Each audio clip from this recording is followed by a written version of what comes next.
Good morning, student. We are going to study terminologies of pharmacology, which are cumulative effect,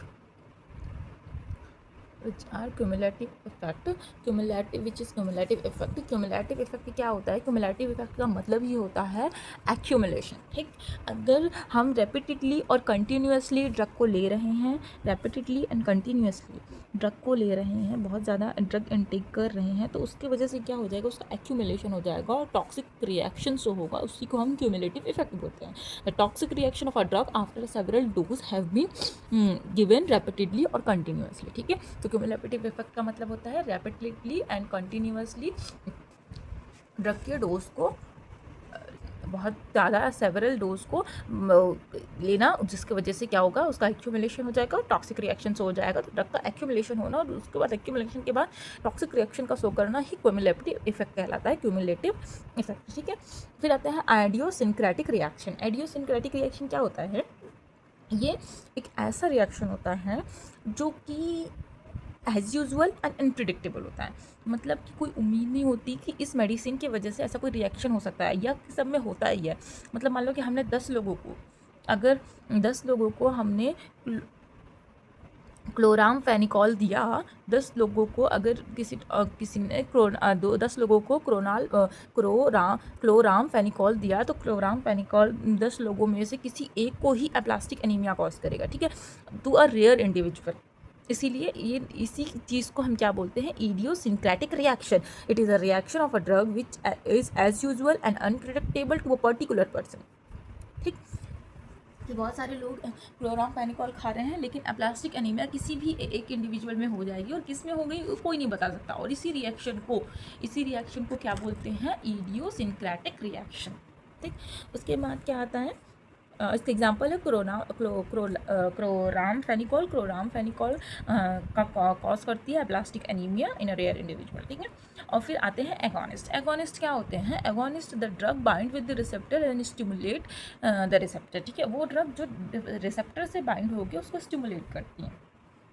ठीक, जैसे मान लो कि यहाँ हमने एक स्ट्रक्चर बनाई. ठीक, ये मान लो यहाँ एक टाइप स्ट्रक्चर है. अब ये जो ड्रग है, ये एगोनिस्ट ड्रग इससे बाइंड होके इसको स्टिमुलेट करेगी. ठीक, इसको स्टिमुलेट करेगी. तो इस चीज़ को हम क्या बोलेंगे, इससे बाइंड होके इसको स्टिमुलेट करी, इसको हम बोलेंगे इस इफेक्ट को हम बोलेंगे एगोनिस्ट इफेक्ट. ठीक है, इसको स्टिमुलेट करते हैं. और इसके स्टिमुलेट करने वाली जो ड्रग्स होती हैं वो कौन सी होती है? Adrenaline agonist, alpha 1, beta 1 and beta 2 and agonist. ठीक है, तो ये एगोनिस्ट जो होती है वो रिसेप्टर से बाइंड होकर रिसेप्टर को स्टिमुलेट करती है. देन एंटागोनिस्ट इसके एडवर्स में काम करती है. मतलब कि ये जैसे ये इफेक्ट को स्टिमुलेट करती है और ये इफेक्ट को स्टिमुलेट नहीं करती, ये इसको इनहिबिट करती है. ठीक, तो वो बढ़ाएगी, ये बढ़ाएगी, तो ये घटाएगी. मतलब एगोनिस्ट विल इंक्रीज तो एंटागोनिस्ट विल डिक्रीज. बाइंड होती है और स्टिमुलेट नहीं करती. स्टिमुलेट ना करने के साथ में इनहिबिट करती है रिसेप्टर की एक्टिविटीज़ को. ठीक, तो एगोनिस्ट का काम होता है the drug which bind with the receptor, drug bind with the receptor which does not stimulate the receptor. ठीक है, बाइंड होगी रिसेप्टर से और इसको स्टिमुलेट नहीं करेगी.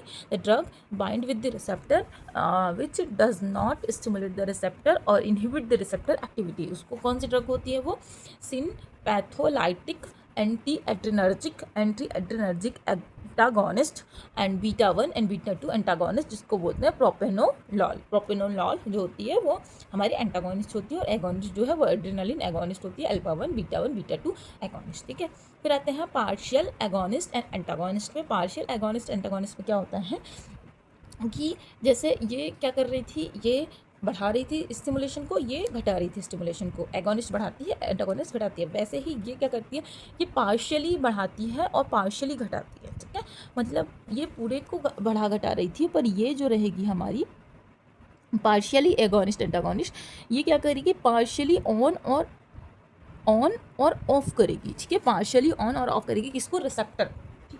पार्शियली ऑन ऑफ करती है किसको? रिसेप्टर को. The drug bind with the receptor and partially stimulate the receptor. Example is beta 1 beta 2 agonist. जिसको बोलते हैं पिंडोलॉल, ठीक है। इसकी मेडिसिन कौन सी होती है, मतलब पार्शियल एगोनिस्ट और एंटागोनिस्ट कौन सी होती है, पिंडोलॉल, ठीक है। तो ये होती है बीटा 1 एंड बीटा 2 एगोनिस्ट। ये क्या करती है, पार्शियली ऑन और ऑफ करती है रिसेप्टर को, बाइंड होती है रिसेप्टर से और पार्शियली स्टिमुलेट करती है रिसेप्टर को, ठीक है।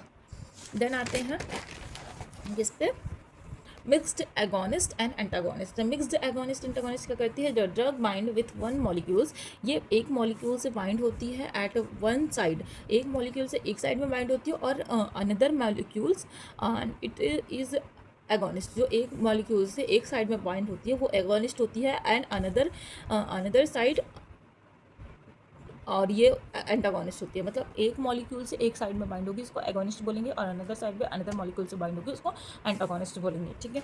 मान लो कि यहाँ पे दो क्या है, रिसेप्टर हैं, ऐसा दो रिसेप्टर बना दो, कुछ भी ऐसा दो रिसेप्टर, ठीक।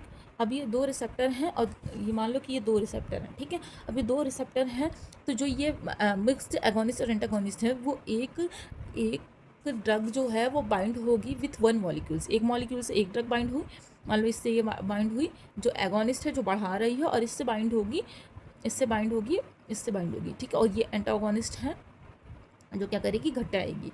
तो मतलब एक मॉलिक्यूल से the drug with bind with one molecules, एक मॉलिक्यूल से बाइंड होती है at one time at one side, एक साइड में एक मॉलिक्यूल, एक ड्रग एक मॉलिक्यूल से बाइंड होगी एक साइड में, वो है एगोनिस्ट, और दूसरी मॉलिक्यूल से बाइंड होगी वो है एंटागोनिस्ट। तो वन रिसेप्टर जो होगा वो इंक्रीज़ करेगा एक्टिविटी को, एक रिसेप्टर इंक्रीज़ करेगा एक्टिविटी को, ऑन सेकेंड वन क्या करेगा, डिक्रीज़ करेगा एक्टिविटी को, ठीक है। एक बढ़ाएगा तो दूसरा घटाएगा। तो पेंटाजोनिक और कापा रिसेप्टर एगोनिस्ट और न्यू रिसेप्टर एंटागोनिस्ट। इसका ड्रग क्या है, पेंटाजोनिक, ऑन करती है कापा रिसेप्टर, ऑन वर्क किस पे करेगी, kappa receptor agonist and mu receptor antagonist, ठीक है। पेंटाजोल क्या है, कापा रिसेप्टर जो है एगोनिस्ट, और म्यू रिसेप्टर एंटागोनिस्ट पे वर्क करती है, और ये मिक्स्ड एगोनिस्ट और एंटागोनिस्ट कहलाते हैं। अब हमारे फार्माकोलॉजी के जो टर्मिनोलॉजीज थी हो गई। तो हमने क्या क्या पढ़ा आज की क्लास में, क्यूमुलेटिव इफेक्ट पढ़ा हमने, क्यूमुलेटिव इफेक्ट के बाद में हमने आइडियोसिंक्रेटिक रिएक्शन पढ़ा, आइडियोसिंक्रेटिक रिएक्शन के बाद में हमने एगोनिस्ट पढ़ा, एंटागोनिस्ट पढ़ा, मिक्स्ड पार्शियल एगोनिस्ट एंटागोनिस्ट पढ़ा, और मिक्स्ड एगोनिस्ट एंटागोनिस्ट पढ़ा, ठीक है।